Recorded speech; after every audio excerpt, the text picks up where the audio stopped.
Hello students, good morning, class 12th. Today your topic is retirement of a partner. As you know, there are different modes of reconstitution of a partnership firm. Out of them, this is one, retirement of a partner. Retirement of partner means to discontinuation of an existing partner from the partnership firm. That means when an existing partner leaves from the firm due to any reason is known as retirement. That reason may be ill health, old age, misunderstanding or other similar reason. The partner who leaving the firm is known as retiring partner or outgoing partner. As per Partnership Act 1932, there are three things about the retirement of partner. They are, number one, an existing partner can take retirement with the consent of all existing partners. This is the one way of retirement. A partner can take retirement with the consent of all existing partners. This is the one thing. As per that, a partner can leave the firm. The second is, as per partnership agreement is, if the decided in agreement the rules and way of retirement, then a partner can be take retirement as per agreement. And third, by giving a notice when partnership is at will. अगर partnership at will है तो कोई भी partner एक notice दे करके as per rules of time can leave the form, can leave from the form. तो ये तीन चीजें हैं कि with the consent of all existing partner और अकॉर्डिंग टू पार्टनरशिप एग्रीमेंट, और in case of when partnership at will partner can take leave from the business by giving a notice. The next thing is, when a partner is retired, what are the entitlements? क्या क्या चीजें उसको, क्या किस चीज के लिए वो entitled होगा? The entitlement of the retiring partner. In case of retirement, that is first, sharing accumulated profit reserve and funds. This is the first entitlement. जो रिटायर होगा वो फर्म की जो भी प्रॉफिट रिजर्व है उसमें उसको शेयर लेने का राइट होगा. Second is the share in revaluation of assets and liabilities. That means the profit which are raised due to revaluation of assets and liabilities, उसमें भी उसको शेयर करने का राइट होगा. Third is share in goodwill. जो firm की goodwill है उसमें भी उसको शेयर करने का राइट होगा. और इसके अलावा ये है right to get back his capital. जो उसकी अपनी कैपिटल है उसको वापस लेने का राइट होगा. तो जब भी एक पार्टनर रिटायर होगा, he is entitled to get his share of profit, his share in reserve fund, his share in goodwill, his share in profit or loss on evaluation, and he has right to get back his capital. These are the entitlement of a retiring partner in case of retirement.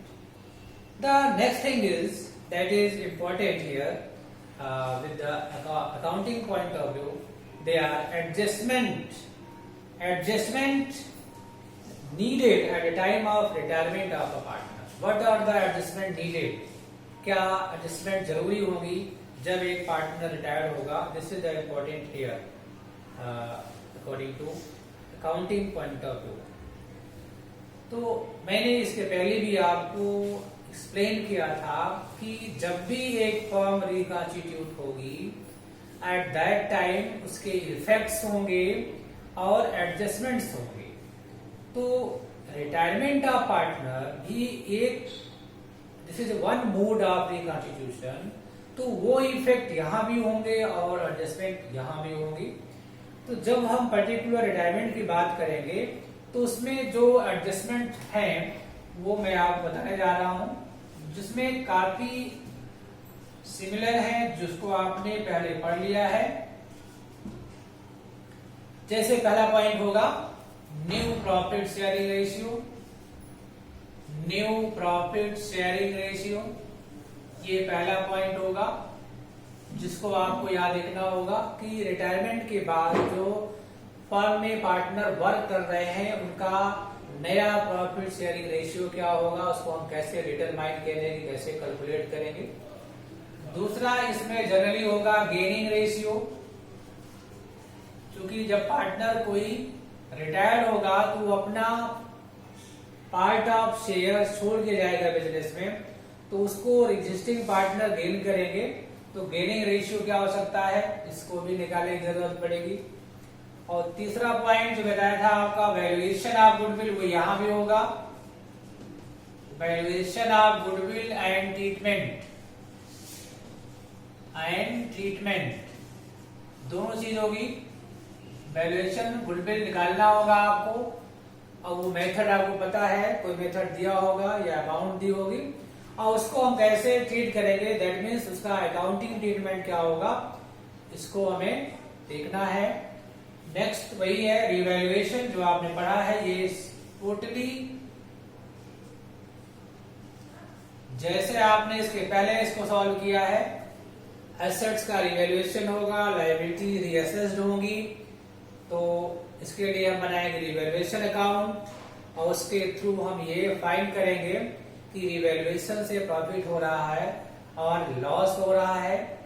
तो revaluation of assets and reassessment of liabilities, ये भी एक adjustment होगी। और ये same है, मैंने कहा था कि जब भी फर्म रिकॉन्स्टिट्यूट होगी, in all cases of reconstitution this will be same prepared. ये सेम तरह से बनेगा, चाहे वो change in profit sharing ratio, चाहे एडमिशन हो, चाहे रिटायरमेंट हो, चाहे डेथ हो, और इन अदर केसेस। तो नेक्स्ट एडजस्टमेंट हो गया आपकी रिवैल्यूएशन की। इसके बाद मैंने बताया था adjustment of accumulated profit. Accumulated profit, loss and reserves. तो ये भी मैंने आपको बताया था कि जब भी फर्म रिकॉन्स्टिट्यूट होगी तो हम जो भी उस समय फर्म के बैलेंस शीट में प्रॉफिट दिए हुए हैं, रिजर्व दिए हुए हैं, फंड दिया हुआ है या लॉस दिया हुआ है, इसको हम ओल्ड पार्टनर में ओल्ड रेशियो में डिवाइड करेंगे और उनके कैपिटल ट्रांसफर कर देंगे। तो ये है एक एडजस्टमेंट जो आपको करना है। नेक्स्ट है एडजस्टमेंट ऑफ कैपिटल, जो मैंने आपको बताया था कि ये अब आप सिलेबस से डिलीट हो चुका है। तो कैपिटल का एडजस्टमेंट भी होता है, लेकिन वो यहाँ नहीं करना है, लेकिन जानना है कि ये क्या है। और लास्ट में होगा settlement to old partner, sorry retired partner. जो पार्टनर रिटायर्ड हो रहा है उसकी अमाउंट जो हमें उसको देनी है, जो उसको पे करनी है, तो उसका जो भी उसका सेटलमेंट होगा अमाउंट देने लेने का, वो कैसे करेंगे, हम उसको इन कैश पे करेंगे या उसके लोन में ट्रांसफर करके उसको बाद में वन टाइम पे करेंगे या इंस्टॉलमेंट पेमेंट करेंगे। तो मोड्स ऑफ सेटलमेंट क्या होगा, कैसे हम उसके बैलेंस को पे करेंगे, ये भी एक एडजस्टमेंट है in case of retirement of a partner. जो इसमें एक नई चीज है कि settlement of the amount payable to the retiring partner. तो what are the ways, what are the modes by that you pay the balance to retiring partner. तो this is the last thing. तो ये है adjustment relating to the retirement of a partner which you have to do in this chapter. This is the these all are important. They are especially important for 1 marks, for 3 marks, for 4 marks, for 6 and for 8 marks.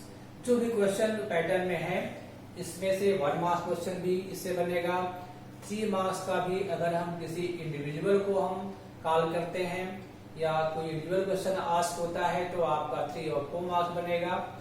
और इसके अलावा long question जो होगा वो 8 और 6 marks के, वो भी जब हम पूरे एडजस्टमेंट को एक साथ इंक्लूड करके क्वेश्चन को प्रिपेयर करते हैं तो ये सारी चीजें एक साथ जुड़ जाती हैं, क्वेश्चन लॉन्ग टाइप का हो जाता है।